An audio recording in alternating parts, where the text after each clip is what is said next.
আসসালামু আলাইকুম।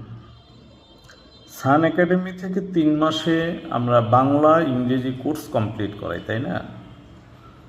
তো 3 মাসে একজন স্টুডেন্ট আসলে কতটুকু শিখবে, মানে আমি কতটুকু শিখতে পারবো? পড়ালেখা না জানা কিন্তু একজন মানুষ এইভাবে প্রশ্ন করে, আমি কি সব শিখে ফেলতে পারবো? এই জায়গাটা একটু ক্লিয়ার করি। আসলে সব শিখা বলতে আমরা কি বুঝি?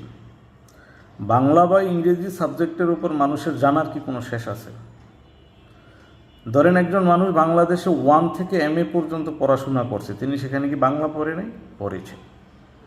তো ক্লাস 1 থেকে সেই মাস্টার্স ডিগ্রি পর্যন্ত একজন মানুষ জীবনের 15-20 বছর পড়ালেখা করে যা শিখেছে, 3 মাসের কোর্সে কি আপনি তাই শিখবেন? এটা কি পসিবল? পসিবল না। 3 মাসের এই বেসিক কোর্স মানে কি? এখানে আপনি কি শিখবেন?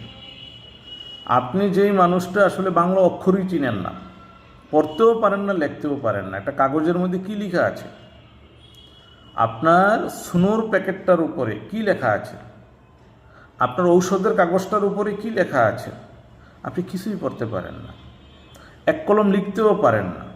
তার মানে কি? একেবারেই অচল মানুষ আপনি, যে সামান্য চলার মতো বাংলাটা পড়তেও পারে না, লিখতেও পারে না।